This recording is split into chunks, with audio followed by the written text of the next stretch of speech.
तो नेक्स्ट है बेटे स्मॉल इंटेस्टाइन।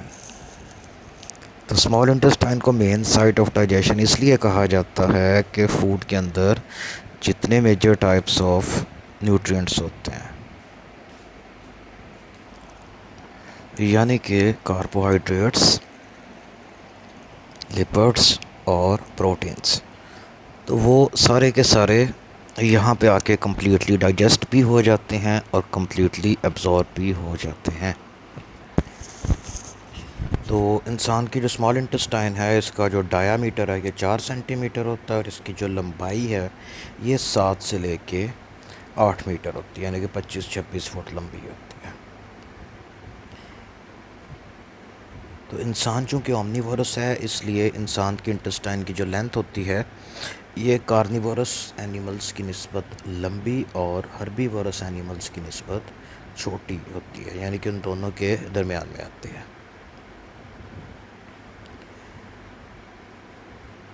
ठीक है, तो स्मॉल इंटेस्टाइन की लेंथ जितनी ज़्यादा होगी उतना ही ज़्यादा इसका सरफेस एरिया होगा और न्यूट्रिएंट्स एब्जॉर्ब करने के लिए उतनी ही ज़्यादा जगह हो जाएगी। उसके बाद सरफेस एरिया को मज़ीद इंक्रीज़ करने के लिए स्मॉल इंटेस्टाइन का अंदर से जो स्ट्रक्चर होता है टॉवल लाइक होता है। इस स्ट्रक्चर को टेक्निकल वर्ड्स के अंदर ब्रश बॉर्डर कहा जाता है। तो इसको जब जूम करके और बड़ा करके इसका सेक्शन काट के माइक्रोस्कोप के नीचे रख के देखा जाता है तो इसके ऊपर बहुत सारे फिंगर लाइक प्रोजेक्शंस नज़र आते हैं। तो वो फोल्ड्स इसलिए होते हैं कि सरफेस एरिया को कई गुना ज़्यादा इंक्रीज़ किया जा सके। तो इनको विलाई कहा जाता है, ये प्लूरल है, और विलस इसका सिंगल है। लैटिन वर्ड विलस का मतलब होता है टफ्ट ऑफ हेयर, यानी कि बालों का गुच्छा।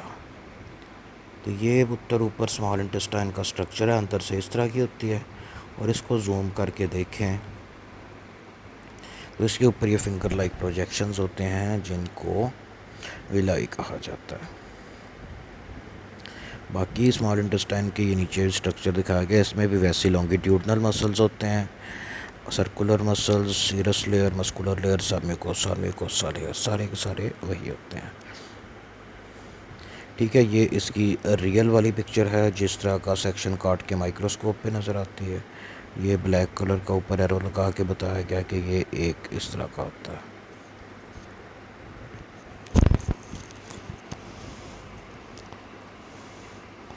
तो यहाँ पे सिंपल कोलमनर एपिथेलियल सेल्स की बहुत सारी लेयर्स पाई जाती हैं जो कि इनके ऊपर मतलब कि विलाई और माइक्रोविलाई लगे होते हैं।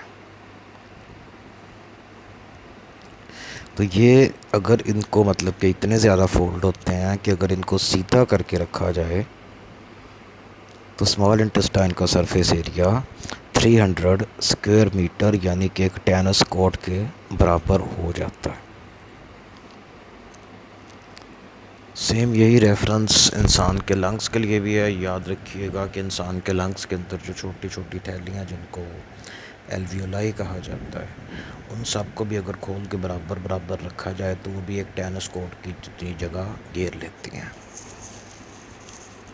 मतलब कि स्मॉल इंटेस्टाइन का सरफेस एरिया और इंसान के लंग्स का सरफेस एरिया ये एक ही जितना होता है। तो स्मॉल इंटेस्टाइन का जो पहला पार्ट होता है इसको ड्यूडेनम कहा जाता है, इसका काम है डाइजेशन से रिलेटेड। अगले पार्ट को जेजुनम कहा जाता है और इसके थर्ड एंड लास्ट पार्ट को इलियम कहा जाता है। तो लास्ट 2 पार्ट्स का फंक्शन होता है कि जो डाइजेस्टेड फूड है उसके अंदर से न्यूट्रिएंट्स को एब्जॉर्ब करना। तो वंस अगेन ये जो स्ट्रक्चर है ये एक विलस यानी कि एक अकेले विलाई का स्ट्रक्चर है। इसके ऊपर वाली जो लेयर्स हैं ये सबसे ऊपर से इसको देखना शुरू करेंगे, सिंपल कोलमनर एपिथेलियल सेल्स की बनी हुई हैं।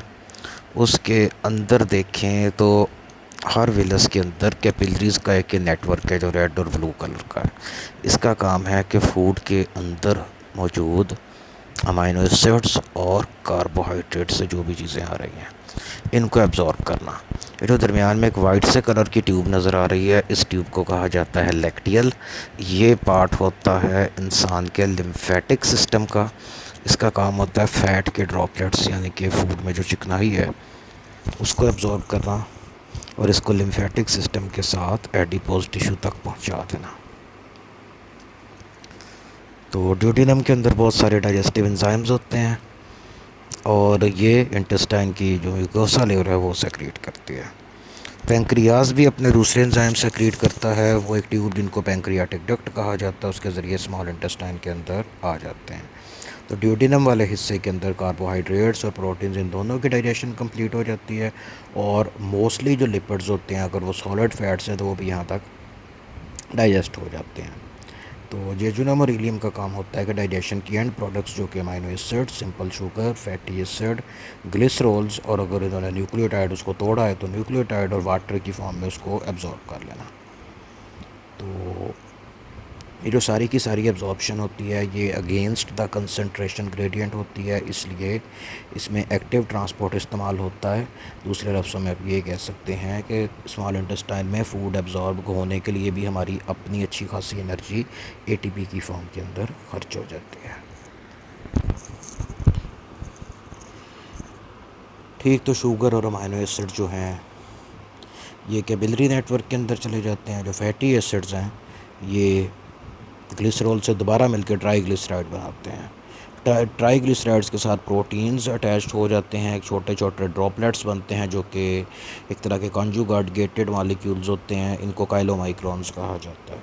तो काइलोमाइक्रोन्स का स्ट्रक्चर और इनका मेटाबॉलिज्म और इनकी ट्रांसपोर्ट ये बायोकेमिस्ट्री के अंदर एक बड़ा फेमस टॉपिक है। उम्मीद है आप लोगों ने पढ़ लिया होगा या कि किसी सेमेस्टर के अंदर बायोकेमिस्ट्री में पढ़ेंगे। तो खैर ये लैक्टियल्स के थ्रू जाता है लिम्फेटिक सिस्टम के अंदर और उसके बाद ये एडिपोज टिश्यू के अंदर जाके जमा हो जाता है। एडिपोज टिश्यू सारी स्किन के नीचे होता है लेकिन कुछ जगहों पे यानी कि बाजुओं के ऊपर, शोल्डर्स पे, लोअर बैक, हिप्स और थाइज़ वाले रीजन के अंदर और एब्डोमिनल रीजन के अंदर ये लेयर ज़्यादा मोटी हो जाती है, इसलिए वहाँ पे फैट्स ज़्यादा जमा होते हैं।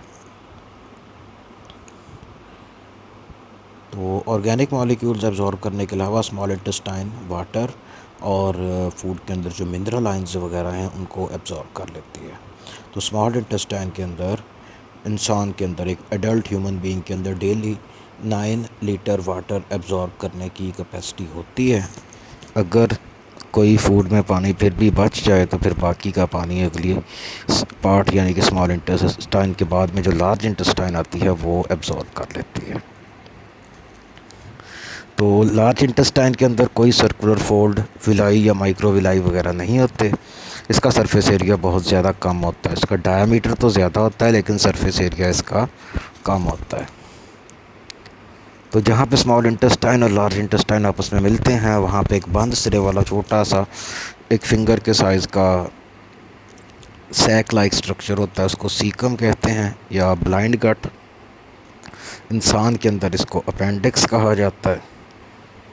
तो इसके बारे में जो एवोल्यूशनरी एक्सपर्ट्स हैं और ज़ूलॉजिस्ट हैं वो ये कहते हैं कि इंसान की डाइट जब शुरू में मेनली प्लांट बेस्ड मटेरियल पे थी तब इंसानों के अंदर ये सीकम काफ़ी बड़ा होता था, जिस तरह से हर्बीवोरस एनिमल्स के अंदर हमने प्रीवियस लेक्चर्स के अंदर रैबिट की एग्जांपल देखी थी वैसा होता है।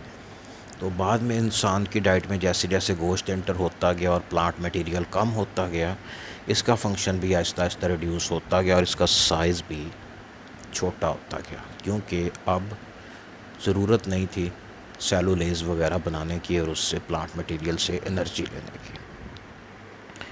तो इंसान की डाइट के अंदर प्लांट मटेरियल कम ही होता है क्योंकि इंसान कोई भी पट्टे वगैरह नहीं खाते। तो अगर कोई प्लांट मटेरियल खा भी लें तो वो इनको डाइजेस्ट नहीं होता। वजह उसकी यही है कि इंसान के पास सेलुलोज़ के लिए जो एंजाइम होता है सेलुलेज वो नहीं होता, इसलिए अभी पालक के साग सूख खाते हैं, ये भी आपको डाइजेस्ट कोई नहीं होता और इससे जो एनर्जी मिलती है वो साग की एनर्जी नहीं होती, उसमें जो घी वगैरह डाला होता है या उसके साथ जो रोटी खाई जाती है मकई की या गंदम की, वो एनर्जी वहाँ से आती है। तो अपेंडिक्स के बारे में ये कहा जाता था कि इंसान के अंदर भी शुरू में वो बैक्टीरिया रहते थे जो विटामिन के और सेलुलेज बना के देते थे। बाद में आहिस्ता आहिस्ता इसका फंक्शन रिड्यूस हो गया और ये बतौर रूडिमेंट्री ऑर्गन या वेस्टिजियल ऑर्गन हमारे अंदर प्रेजेंट है।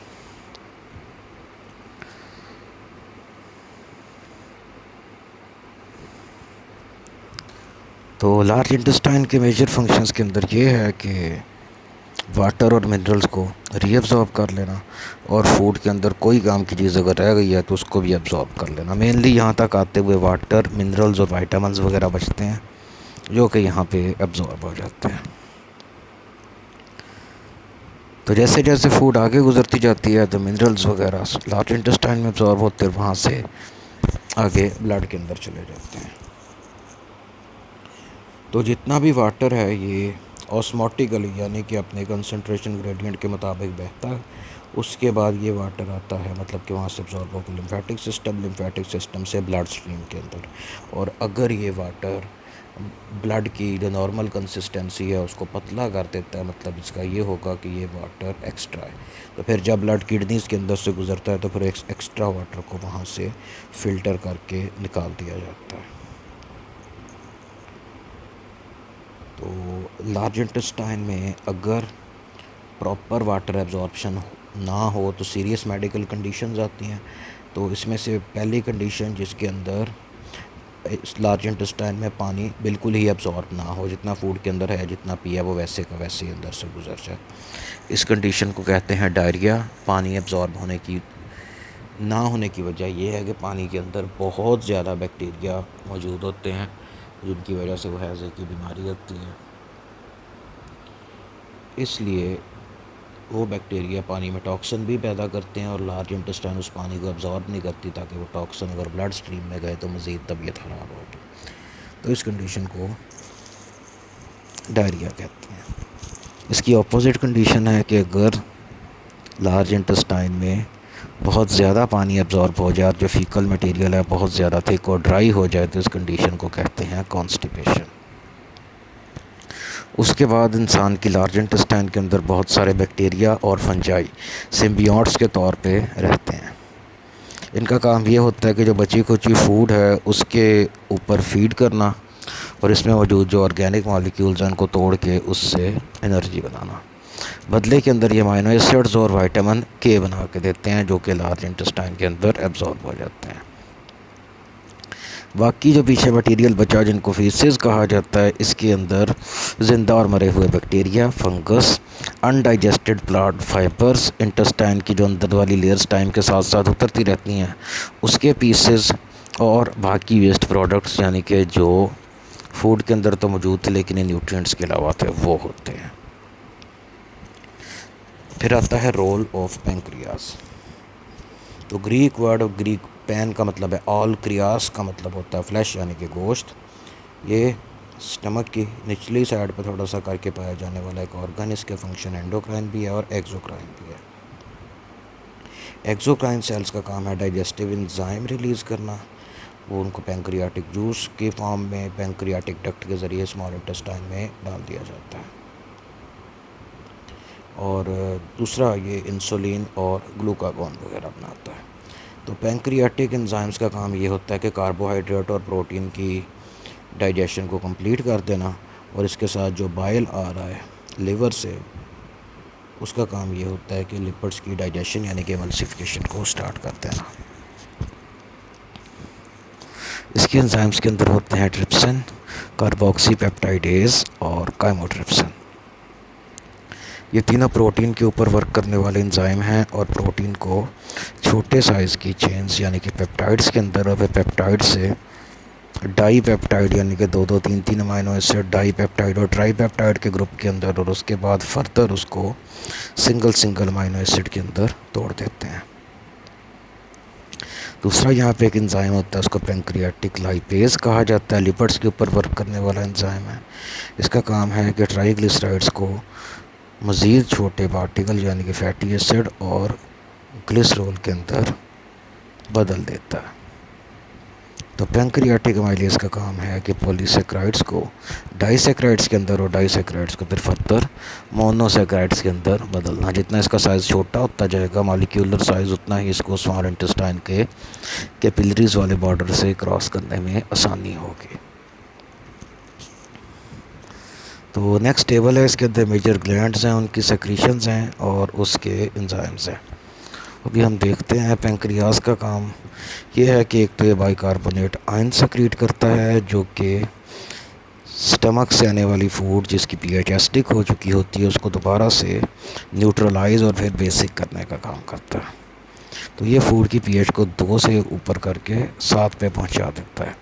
वजह इसकी ये है कि जो स्मॉल इंटेस्टाइन और पेंक्रियाज के एंजाइम्स हैं ये सारे के सारे बेसिक पीएच पे काम करने के लिए बने हैं, ये एसिडिक पीएच के ऊपर वर्क नहीं कर सकते। ठीक है, तो ये हमने जब भी पढ़ा ये उसका ओवरव्यू है। नेक्स्ट है role of liver and gall bladder. तो किसी भी मैमल की बॉडी में सबसे बड़ा जो इंटरनल ऑर्गन है वो लिवर होता है। लिवर जिसको जिगर या कलेजी भी कहा जाता है। तो ये डायफ्राम के बिल्कुल नीचे पाया जाता है। लिवर ख़ास किस्म के सेल से मिलके बनता है। इन सेल्स को हिपैटोसाइट्स कहा जाता है। ये जो वर्ड होता है hepatic means anything related to liver. तो जितने भी nutrients small intestine large intestine में अब्जॉर्ब होते हैं वो पहले जाते हैं लिवर के पास और लिवर उनको ज़रूरत के मुताबिक स्टोर करता है, कन्वर्ट करता है और बॉडी के डिफरेंट पार्ट्स तक पहुंचा देता है। लिवर के सेल्स का एक और काम भी है कि ये ब्लड प्रोटीन्स प्रोथ्रोम्बिन और एल्ब्यूमिन वगैरह बनाते हैं। और लिवर का एक और फंक्शन है कि लिवर जो रेड ब्लड सेल्स हैं इसके अंदर हीमोग्लोबिन फिट करता है। तो रेड ब्लड सेल्स बनते हड्डियों के अंदर हैं, एक्टिवेट लिवर के अंदर आके होते हैं। लिवर उनके अंदर हीमोग्लोबिन फिट करता है। अगर ये नहीं होगा तो फिर वो फंक्शनल नहीं होंगे। खैर उसके बाद इनके रोल्स हैं। तो सबसे पहला रोल इसका ये है कि ऑर्गेनिक कंपाउंड के अंदर से अमीनो एसिड को लैदा करना। उसके बाद प्रोटीन्स को अगर ब्रेक डाउन करके उससे एनर्जी बना ली गई तो जो अमीनो ग्रुप हैं अमीनो ग्रुप को यूरिया में कन्वर्ट करना जो कि लेस टॉक्सिक फॉर्म आती है। तीसरा फंक्शन के बहुत सारे प्लाज्मा प्रोटीन बना के देते हैं। इसके अलावा फीटल एरिथ्रोसाइट्स यानी कि मदर की बॉडी के अंदर जो बेबी डेवलप हो रहा है उस बेबी का जो ब्लड है वो मदर के लिवर से बन के जाता है। यही वजह है कि जो मदर का ब्लड ग्रुप होता है बच्चे का हमेशा वही ब्लड ग्रुप होता है। याद रखिएगा कि डेवलपिंग फीटस के अंदर हड्डियाँ काफ़ी बाद में जाके बनती हैं और उनमें ब्लड तब नहीं बन रहा होता। जितना ब्लड है वो मदर से ही आता है। तो पुराने एरिथ्रोसाइट यानी कि रेड ब्लड सेल्स को तोड़ देना, ब्लड क्लॉटिंग एजेंट यानी कि प्रोथ्रोम्बिन और फाइब्रिनोजन वगैरह बनाना। चौथा इसका पॉइंट है कि ये नॉन एसेंशियल अमीनो एसिड्स वो भी बना के देते हैं। उसके बाद है ग्लैक्टोज और फ्रक्टोज को ग्लूकोज में कन्वर्ट करते हैं क्योंकि हमारी बॉडी के अंदर जितने भी बायोकेमिकल पाथवेज हैं कार्बोहाइड्रेट्स को डाइजेस्ट करने वाले वो मोस्टली ग्लूकोज से ही शुरू होते हैं। उसके बाद फैटी एसिड्स को ऑक्सीडाइज़ करना। सातवां इसका है कि लिपोप्रोटीन, कोलेस्ट्रॉल, फॉस्फोलिपिड ये सारे वो कंपोनेंट्स हैं जो सेल मेम्ब्रेन्स बनाने के लिए लाजमी होते हैं, वो बना के देना। आठवां इसका फंक्शन है कि एक्स्ट्रा कार्बोहाइड्रेट्स और एक्स्ट्रा प्रोटीन्स को बॉडी में स्टोर करने के लिए फ़ैट्स की फॉर्म में कन्वर्ट कर देना। इस काम के ऊपर अच्छी खासी एनर्जी खर्च होती है। इसी वजह से कहा जाता है कि जितनी ज़रूरत है उतना खाना खाएं। बिला वजह खाना खा के हम अपने आप को मुश्किल में डालते हैं और उतनी एनर्जी मिलती नहीं है जितनी एनर्जी उस एक्स्ट्रा फूड को डाइजेस्ट करने में, एब्जॉर्ब करने में और उसको फिर दोबारा केमिकली कन्वर्ट करके स्टोर करने में लग जाती है। तो नाइन्थ पॉइंट है कि वेस्ट प्रोडक्ट्स जो हैं फूड के अंदर होते हैं, आर्टिफिशियल कलर, फ्लेवर, प्रेजर्वेटिव्स और जो स्प्रे वगैरह फलों सब्जियों पे की होती है, वो कोई भी दवाई मेडिसिन हम खा रहे हैं किसी भी बीमारी के लिए वो सारी चीज़ें, और उसके अलावा जो नारकोटिक्स यानी कि मनशियात होती हैं, ये सारी चीज़ों को डिटॉक्सीफाई करने का, न्यूट्रलाइज करने का और बॉडी से रिमूव करने के लिए न्यूट्रल किस्म के कंपाउंड्स के अंदर चेंज कर देने के काम लिवर का होता है। तो पॉइंट नंबर 10 है कि लिवर कैरोटीन से विटामिन ए बना के देता है और किडनीज के साथ मिलके विटामिन डी को एक्टिवेट करता है। चौथा, लिवर भी किसी हद तक बॉडी के टेम्परेचर को मतलब आगे कंट्रोल करता है। इसका काम ये होता है कि जो ब्लड इसके अंदर से गुज़र रहा है ये उसके टेम्परेचर को अप कर सकता है, इसलिए ये मेमेलियन बॉडी के अंदर एक मेजर हीट प्रोड्यूसर ऑर्गन का काम भी करता है।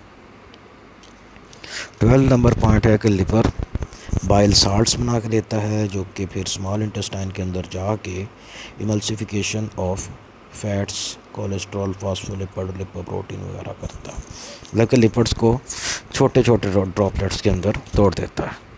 नंबर 13 है कि लिवर स्टोरेज सेंटर है। लिवर का काम है कि ग्लूकोज को ग्लाइकोजन की फॉर्म में कन्वर्ट, मतलब कि ग्लूकोज जो होता है इसको बॉडी में एज इट स्टोर नहीं किया जाता, मसला भी पैदा करता है और ये कम जगह पे कम स्टोर होता है, मतलब कि ये कंप्रेस्ड फॉर्म में नहीं होता, इसलिए इसको एक जगह पे रखें तो ये ग्लूकोज थोड़ा आएगा। उसके बाद जब ग्लूकोज को चेन की फॉर्म के अंदर केमिकली बॉन्ड बनाकर ग्लाइकोजन की फॉर्म में कन्वर्ट किया जाता है तो हर 2 ग्लूकोज के मॉलिक्यूल्स के अटैच होने से एक वाटर मॉलिक्यूल निकलता जाता है। इसलिए कि एक यूनिट एरिया के अंदर जितना ग्लूकोज स्टोर हो सकता है उसी एरिया के अंदर अगर ग्लाइकोजन स्टोर किया जाए तो वो उतने ग्लूकोज से कहीं ज़्यादा स्टोर हो जाता है, यानी कि ग्लूकोज की ही एक कंप्रेस्ड फॉर्म होती है। तो ज़रूरत पड़ने पे जो लिवर होता है यही जो स्टोर्ड ग्लाइकोजन है इसको दोबारा से ग्लूकोज के अंदर कन्वर्ट करता है और बॉडी के अंदर ब्लड के साथ डिस्ट्रीब्यूट करता है। तो ये फास्टिंग कंडीशन के अंदर होता है। याद रखिएगा कि ग्लाइकोजन का ज़ख़ीरा बॉडी में एक तो हमारे मसल्स के अंदर होता है, स्केलेटल मसल्स के अंदर मेनली, और दूसरा लिवर के अंदर होता है। तो जो लिवर के अंदर मौजूद ग्लाइकोजन है वो बॉडी के सभी सेल्स तक जाती है जहाँ तक ब्लड जाता है, लेकिन जो मसल्स की ग्लाइकोजन है वो मसल्स उसको किसी को नहीं देते, वो उसको ख़ुद ही यूज़ करते हैं। इसके अलावा लिवर का काम ये है कि फ़ैट सॉल्युबल विटामिन जितने भी फूड के अंदर ज़्यादा हैं, विटामिन ए, डी, ई और के, इनको जमा कर लेना। उसके बाद जो मिनरल्स हैं जिस तरह से आयरन वगैरह उसको जमा कर लेना। लिवर इसके अलावा फ़ैट्स और अमाइनो एसिड्स को भी जमा करता है और ज़रूरत पड़ने पे उनको ग्लूकोज में भी कन्वर्ट कर देता है। अब आसान लफ्ज़ों में ये याद रखें कि जो लिवर है ये कार्बोहाइड्रेट्स, प्रोटीन्स और लिपिड्स, ये 3 अलग-अलग कैटेगरीज़ के मैक्रो मॉलिक्यूल्स हैं, लेकिन लिवर इनमें से किसी भी एक को बाकी दोनों टाइप्स के अंदर कन्वर्ट कर सकता है, यानी कि कार्बोहाइड्रेट को आगे वो प्रोटीन में भी चेंज कर सकता है, लिपिड में भी चेंज कर सकता है। तो ये एक लंबा चौड़ा पाथवे होता है जिसके ऊपर कई स्टेप्स के रिएक्शन होते हैं और इसके अंदर बहुत ज़्यादा एनर्जी भी खर्च होती है।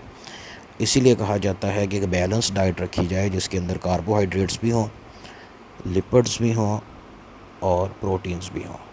अगर आप सिर्फ एक चीज़ खाएंगे बाकी चीज़ों को निगलेक्ट कर देंगे, जिस तरह कई लोग फ़ैट्स बिल्कुल नहीं खाते या चीनी छोड़ देते हैं, फिर ये होगा कि जो चीज़ आपकी डाइट के अंदर मिसिंग है लिवर उसको ख़ुद से बनाने की कोशिश करेगा। इस काम के ऊपर उसका अच्छा खासा ज़ोर लगेगा, मतलब उस पर लोड पड़ेगा, वैसे भी उसके इतने फंक्शंस हैं, एक एक्स्ट्रा फंक्शन आ जाएगा और अच्छी खासी एनर्जी भी खर्च होगी। और अगर यही फूड बैलेंस डाइट होती, इसमें सारा कुछ पहले ही प्रेजेंट होता, तो लिवर की एनर्जी बच जाती और वो बची हुई एनर्जी बॉडी की ग्रोथ की तरफ को लग जाती। उसके बाद आता है गॉल ब्लैडर।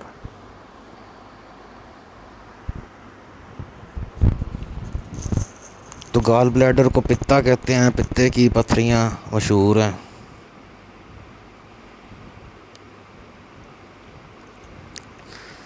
तो गॉल ब्लैडर लैटिन वर्ड गॉल्बिनस, इसको ग्रीनिश येलो, इसका मतलब होता है छोटा सा ऑर्गन है लिवर के अंदर पाया जाता है, मतलब उसके साथ छोटा सा लगा होता है। इसका अपना जो कलर होता है, लिवर का कलर मैरून सा होता है, इसका कलर जो होता है वो ग्रीनिश ब्लैक सा होता है। इसके अंदर एक ग्रीनिश कलर का फ्लूइड, उसको बाइल कहते हैं, वो स्टोर होता है और बाइल बन के आता है लिवर के सेल से। तो बाइल की पीएच है बहुत ज़्यादा अल्कलाइन और बेसिक होती है और इसके अंदर डिफरेंट किस्म के colour pigments, cholesterol, lecithin, mucin, bilirubin और बाइल साल्ट्स पाए जाते हैं। तो ये डिटर्जेंट का काम करते हैं, जिस तरह से वो जो बर्तन धोने वाला कुछ साबुन होता है या सर्फ होता है, इसके साथ वो चिकनाई बर्तनों के ऊपर से उतर जाती है क्योंकि उसके मॉलिक्यूल्स टूट के लैदा हो जाते हैं। यही काम ये हमारी फूड के अंदर मौजूद फैट्स के साथ करता है और उनको छोटे छोटे ड्रॉपलेट्स के अंदर तोड़ देता है ताकि सरफेस एरिया ज़्यादा हो जाए, इस पर एंजाइम अच्छे से वर्क कर सकें और उसके बाद इसको एब्ज़ॉर्ब करने के अंदर आसानी हो। वंस अगेन याद रखिएगा कि बाइल के अंदर कोई भी एंजाइम नहीं आता।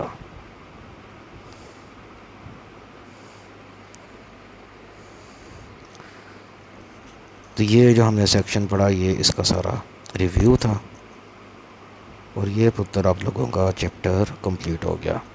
इसके अंदर किसी बच्चे का कोई क्वेश्चन हुआ तो आप ग्रुप के अंदर मैसेज करके पूछ लीजिएगा। Thank you very much and अल्लाह हाफिज़।